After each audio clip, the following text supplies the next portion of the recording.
Here's a black bear trail in grass, early spring grass, and right now that is their food. And you can tell the big stomps here where the bear's been treading in the grass. And then you come down here and you get some confirmation. Note how many trips he's made through this grass here. There's a bunch of grass further down in that field, and that's where the bear's been feeding. So he's got a lot of tasty bits of grass to eat here, and his scat indicates that indeed the bears have been eating grass. How they can sustain themselves on grass, I don't know. They get enough calories from it somehow to survive on grasses, and that's usually their spring diet around here. They've got a couple of fields here, and they can eat all the grass they want. So further following this trail, it is being well used. The bears are stomping really well to make footprints in the grass here. But also note this shrub right here is a coyote brush shrub, and it appears that the bear may have marked on it. So I haven't been through here yet. I didn't want to step my tracks in here to ruin this sign, but stomp everywhere I step, there's a bear track. But right here, notice there's a lot more disturbance, and this brush has also been disturbed. So I'm going to look a little closer to it and see if the bear marked on it. It may have just straddle marked it, because note the track right there on that side of it, as well as tracks on this side. So my assumption is that the bear straddle marked this because it is bent downward like that. So I think it was probably straddle marked, and it doesn't look like the bear did a lot of rubbing on it, because this is a pretty flimsy bush, and it's not something that bears usually rub their backs on. They usually rub their backs on trees where they can really get a good scratch. This one looks more like walking right through it. Yeah, there's a fresh break right here where that branch down there on the ground was broken off, and you can see the footstep there. So yeah, it definitely does look like this was a straddle mark rather than anything else. Sometimes as they go over it and straddle it, they'll leave urine on it. So if your sense of smell is good, you might be able to pick that up. But usually they just walk right over it and keep on going. Kind of bulldoze their way through it. And it leaves scent behind. So this was just a little trail side bush. In previous videos I've showed you where they use saplings for the same purpose. But you can see a well-worn trail here. So the bear is wearing a little path here. And this is one of their, what they call it, a ritual marking trail, or just a stomp trail, where the bear goes up and back, and continuously marks. So that's what happened here, and that's what caused the damage to this coyote brush, which coyotes really don't eat, but it's called coyote brush. And there you can see the trail. So interestingly, the bear's going exactly where I've been going when I go over this broken, fallen log here. The bear's footsteps are corresponding pretty close to mine to get through this tall grass and get over this broken tree. So since the bear has been crossing right here, it looks like, I'm going to look for some fur. But note right here how these grasses have been pulled forward. This one was even uprooted. There's the roots right there. And it was pulled forward as the bear made its way over this log. Remember, bears are a little shorter than humans, so when they go over something, they'll often drag some of the grass with them. Right here you can see a wilted, broken off piece of grass. Here's another broken off piece. So this is just sort of macro sign, but see, this one has been pushed down and embedded into the bark because the bear basically plowed right over it and knocked them over as he went over, and they got stuck to the bark. So this is where the bear crossed over the log and left some sign. I'm going to peer around and see if I can find some fur, which would be kind of cool. But who knows? And then the bear keeps on going this way. And this is also another little field, and multiple bears use this for feeding on the grass. Until this grass goes to seed, it's a good food source for them. So it's a place where I've seen them a lot, and I've gotten some trail camera videos of them actually out here feeding on this grass. So they're hanging around out here right now until later in the year, or in the spring season, when other things start to ripen up. But for right now, they're developing some pretty well used trails going up and over this log and back over to that scent marked coyote brush. So once I'm out here in the field, you can note that bear sign is everywhere. There are trampled down grasses going every which way out here, and the grass has been cropped short in a lot of places, and you can follow the bears' trails through here. So they go all over here, kind of just sitting out here eating grass all day, and their trails eventually lead to one of the edges and up the mountain from there. Nearby, somewhere up in the forest, there will be a bear bed that the bear is temporarily using. While this food source is active, they won't go very far. They might go a little ways up the mountain, but they're staying close by, and there's tons of trails through here. And the scat I showed you back there was just one of many. I found 3 just in a section of trail, maybe about 20-25 feet long, and just everywhere you look out here, bear tracks, trampled down grasses, and nice trails. You can make out some of the regularly used footsteps in these trails as they go through the grass, and just come out here, feed, go back up the mountain, go to their bed, hang out, sleep for a while, and then they come right back down. So the life of a bear.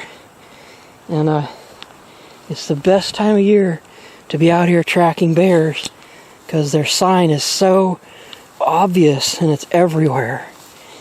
And where I am in northwestern California has the highest population of bears in the continental United States. This is the place with the largest population of bears, population density. And here they go. Both of those trails come up here, and they go up this embankment, and then they go into the forest. And from there they go up the hill into the forest, and they'll sleep up there, and then they'll come back down at night. A lot of this feeding sign is being done at night. Sometimes they will be down here in the morning feeding on this grass. It just depends on how the bear feels. It hasn't been really bad weather. It was raining for a couple days, but that doesn't stop them. So this is definitely a field full of bear sign. Everywhere you look, bear trails and sign. There's some really flattened grass over there, it looks like. I'm gonna go look. Okay, so the trails leading up to this area come right into here, and look at how much activity has been going on here. That is a lot of feeding sign. So you note it looks like it goes around in a kind of a horseshoe shape, but you can see all the grass in here has been cropped short, and this is way more sign than a deer would leave. This is not deer feeding. Deer are out here, but that ruler's 3 inches, so this whole swath of grass is a couple of feet wide, and you can find the little divots where the footsteps were, and it looks like the bears have just been out here munching on this grass. This must be the best grass in the whole field, because this is the densest feeding sign in the whole place. They really like this. Look at that. All the grasses have just been mashed down where the bear's been out here munching.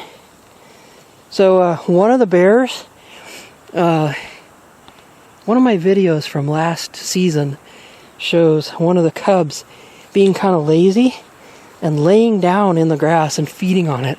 And with this much abundance of food, they can do that, and I suspect probably more than one of them is out here doing that. Note right here, the tips of the grass that have been yanked off. Just, they grip it with their teeth and yank on it and tear it right off, and then they eat it. This is pretty amazing. Just the amount of feeding sign in this one little spot. Pretty amazing. I love it. I don't know if you can tell, but I get excited tracking bears. It's really fun. They leave such obvious sign for such a big animal. Pretty cool, huh? You just look down there and you can tell exactly where the bears have been. And this is going to go on for maybe another month or so until this grass goes to seed. Once it goes to seed, I guess it doesn't have as much nutrients in it. It's putting all its energy into growth right now. And that's when it's got the most nutrient value to bears and deer. So that's why they're eating this stuff right now.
So here's a clear bear trail as it exits the field heading up the mountain. The reason you can see that so well is because the grass is laid down, and we call that flagging.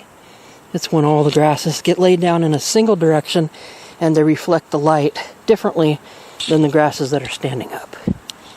So that's called flagging, and it's a really good clue to where the tracks are.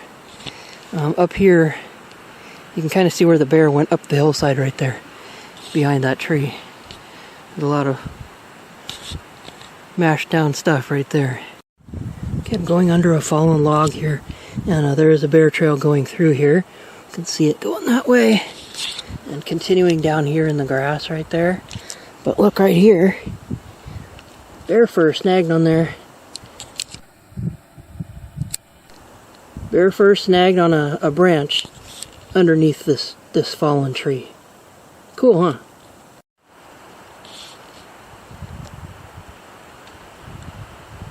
There's a close-up of that fur. So I just crawled under the log, and I wanted to show you perspective on those tracks, the ones that are composed of the flagging. So you can see one there, you can see one there, see one out here, and over there, and going that direction after it. So that's flagging, and this is looking at it from a low angle. You can see that what happens is the light is just reflected differently from that area where it's been stepped on. Okay, now back to the standing perspective. You can note trail heading this direction and a trail going this way.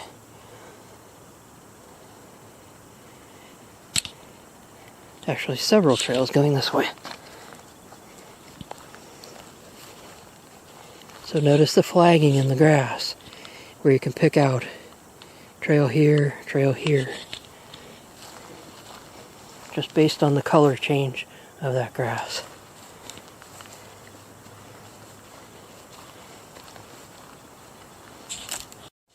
So our bears have to go underneath a low-hanging fallen tree here also, and notice that there is quite a lot of flattened ground right under here and well-worn placements for the feet here and here. So I suspect that they're rubbing their backs on one or both of these exposed branches right here, because there's quite a lot of sign here and all the flattening, trampled vegetation, and even on the other side you can see that there's pretty well-worn footsteps in there. So I think they take advantage of having these logs that are crossing trails like this to rub their backs on it.